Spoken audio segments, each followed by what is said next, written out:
Welcome to another Cars Unboxed video, and to the one they've all been waiting for, the Porsche Taycan GTS. So let's delve into this car. This is particularly interesting for me because this is actually my first electric car experience. It's my first Taycan experience as a Porsche. Very excited to get into this car. So what is this car all about? Is it even a car? Is it a spaceship? What is it? What is the range like? Should you buy one? Is this a realistic alternative to something that has a normal internal combustion engine? All questions we will attempt to answer with this car.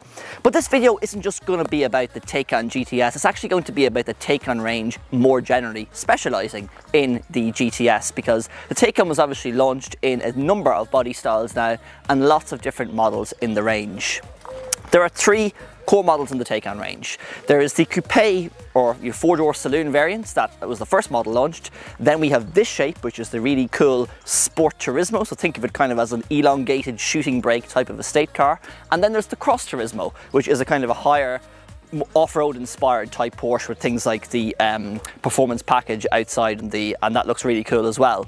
So in terms of this car, this is obviously the GTS model, and it's interesting because when we think of GTS we think of cars like the 911, but what Porsche do and what they've done again with this car, even though it's brand new, is they've applied all of the usual Porsche model hierarchy to the Taycan. So there is a regular Taycan, there is a Taycan 4S, there is a Taycan Turbo, and here we have the sweet spot in the range, which is usually the GTS. And is that true of the electric one? Well, let's see. GTS has always been one of my favourite models within the range. So let's start with the most important aspect of any car in my view, which is of course its design, both the interior and the exterior. And electric vehicles like this Porsche Taycan are absolutely no exception. So first of all, we have this really distinctive front styling of the Taycan, which is fast becoming the signature for Porsche electric vehicles. This 4-dot lighting design, which is sunken into the bodywork, this is a similar design that you will see on the upcoming Porsche Macan EV and also many future models in the Porsche range. On the GTS, these lights are actually darkened and they're incredible lights. They're matrix LEDs. They work really well on the road, particularly obviously at night time, diverting the view of the main beam from oncoming drivers on the opposite side of the road. Also, the nice thing about the Taycan is, particularly when you're driving it looking out, is but because the bonnet has a similar shape to a regular 911, it's very 911-esque from the inside, and that's because of the humps on these front wings here. You could almost be looking down the bonnet of a 911. And that's actually continued as you look in the rear view mirrors of the car, which are very similar to 911 mirrors, and into the rear view of these really wide rear haunches. So the overall experience, aside from the actual physical length of the car, the view in and out is very much like regular Porsche models, particularly cars such as the 911. So to the side profile of the Taycan then, and obviously it's a very long car. This car is almost 5 meters long. It's actually quite heavy as well, although it is an EV and obviously has those batteries in there, at approximately 2.3 tons. The car features these 20-inch wheels at the front and obviously also the rear, although not always the case. Sometimes in 911s the rear wheels are actually larger than the fronts, but in Taycan they're both 20-inch wheels, which look really cool. And also very much like the other models of the range, started obviously with the 911, moving on to Cayenne and so on. It has that classic 911 style, beautifully curved window line that we've all come to love and know so well. This car being the GTS, lots of really nice black details. For example, the inlays, which obviously have GTS written on them along the side of the car. And actually on the roof is quite nice as well. There's actually an indentation or kind of a slightly bubble style roof on the car as well. So very long car. Here's the charging port we mentioned earlier on. There's also one on the opposite side. So really neat integration into the design. It's at the rear three-quarter view that we really see that Sport Turismo roofline of this particular Taycan GTS, which looks really, really cool. We have those 911 style rear hunches and also this really nicely integrated and sporty rear spoiler. One of my favorite aspects of this car is of course this full width light bar, which looks so cool at night time. And being the GTS, we have those black details in terms of the black badging here and the details in black along the bottom. So really, really nice rear on the car, and actually really accentuates the kind of overall shape of the Taycan. The interior of the new Porsche Taycan GTS. Well, first of all, let's talk about the Taycan as an interior, because this is obviously my first time experiencing the Taycan car. So inside, there are elements that are familiar, but there are also some new elements as well. So it's very minimal in here, very, very spacious. We have the traditional, you know, Porsche steering wheel that you'd find in a 911. Also this really nice, crisp, floating dial display, which can display those traditional 5 dials like a 911. The wonderful TFT screen and central display here that's used to, you know, configure the car's driving settings, sat nav, etc. that we've kind of come to know and love in the 911 and other cars in the range. What's new in the Taycan though is obviously the central screen here. So when you're charging the car, this is where you can see the car's charging status. But you know, in day-to-day driving, this is the central screen used to control things like, for example, the climate control in the car, temperature, seat heating, so on and so forth, and several other functions. Also, this being the Taycan GTS model, the car has a very familiar GTS interior, and by that I mean we have the Bordeaux red seat belts, we have the GTS embroidered in red on the headrests, lots and lots of Alcantara mixed with leather. We have these really cool carbon inlays, and actually even on the steering wheel we have carbon inlays as well. Being the GTS, this car also has the Sport Chrono package. So on the, first of all, well, how you identify that is by the clock on the top of the dash here, which actually has been specified in red to match the Carmine red of the exterior.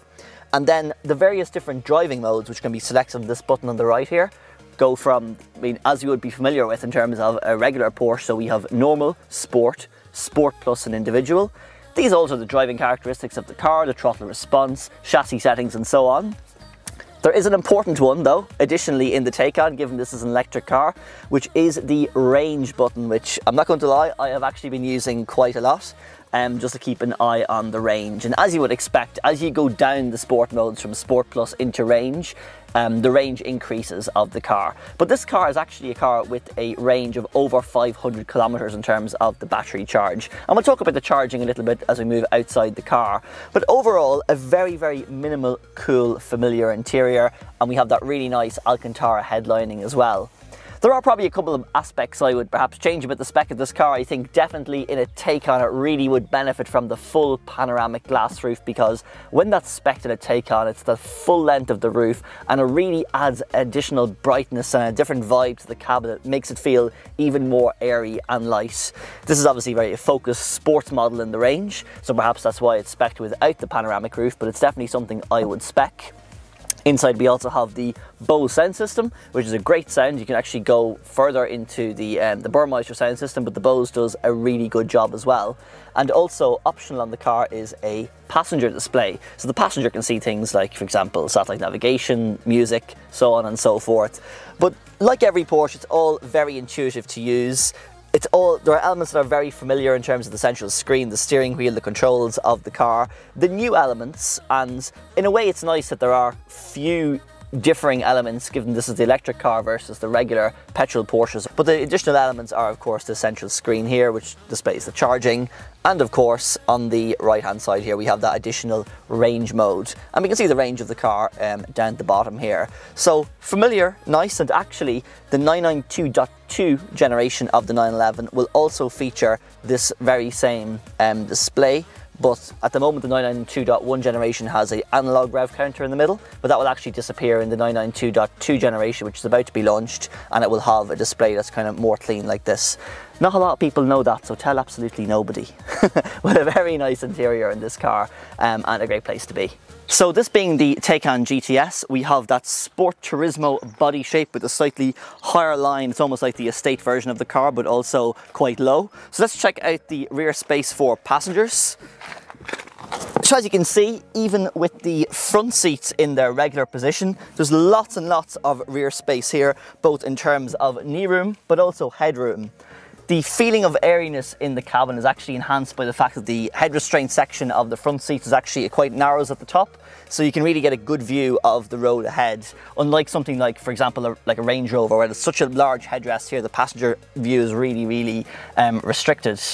Also, speaking of airy, feely views, we also have the central TFT display here for both of the rear passengers to control the climate settings of the car. So a really comfortable place to be all in. And even back here we have a lot of that GTS detailing, from the Bordeaux red seat belts, the GTS embroidered on these really cute little head restraints. We have the beautiful red stitching along the door cards, carbon inlays, and of course, because this car is fitted with the optional Bose surround system, we have that symbolised here as well. In addition, the kick plates in the front of the rear of the car have the GTS symbol, and also it's also embossed on the side skirts as well. So a very comfortable place to sit for long journeys, as would expect of a car of this size. And as this is a practical family car, like all good car reviewers, I'm going to give it the Cars Unboxed practicality test. So we open the front as normal, we load in our luggage. Don't know why you need any more than this really. Loads of space. Done. You know there's a boot in the back, right? Oh yeah, because there's no engine. What could we need that for? So let's check this out then. Look at that, no engine, another boot. Can't really think what you need to put in this one, but the only logical thing that you might really want to put in it is, well, another pair of kicks, I guess. Let's see, do they fit? Yep, definitely fit. Perfect, ample space. Now what you need so much space for? I joke, the rear of this car actually has 1200 litres of luggage space in the rear, in addition to a front trunk boot, so it's such a practical car with so much space inside. I really like this external button actually for opening the rear, and obviously there's a little button on the top to close the boot as well, or both the front and the rear boot can be accessed via the key, but yeah. Really cool feature and ample space for your MacBook and sneaker collection really. I mean, what more would you need?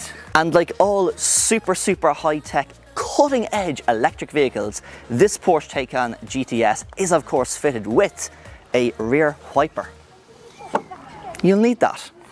So electric car charging, how hard can it be?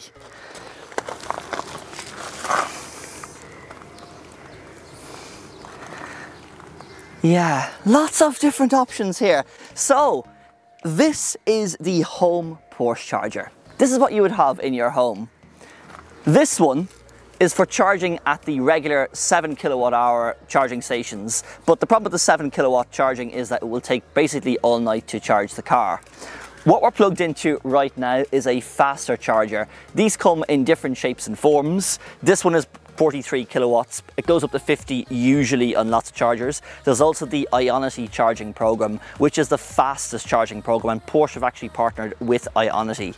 So this car is fitted with a battery that is a 95 kilowatt hour battery, and the speed at which electricity goes into the car, stay with me here, the speed at which electricity goes into the car is largely a function of, first of all, obviously the capacity of the car itself, the capacity of the charger, and the matching of those two things. So obviously, with a charger that's 43 kilowatts and a car that can take, you know, well in excess of that, you're limited by the kilowatts of the charger.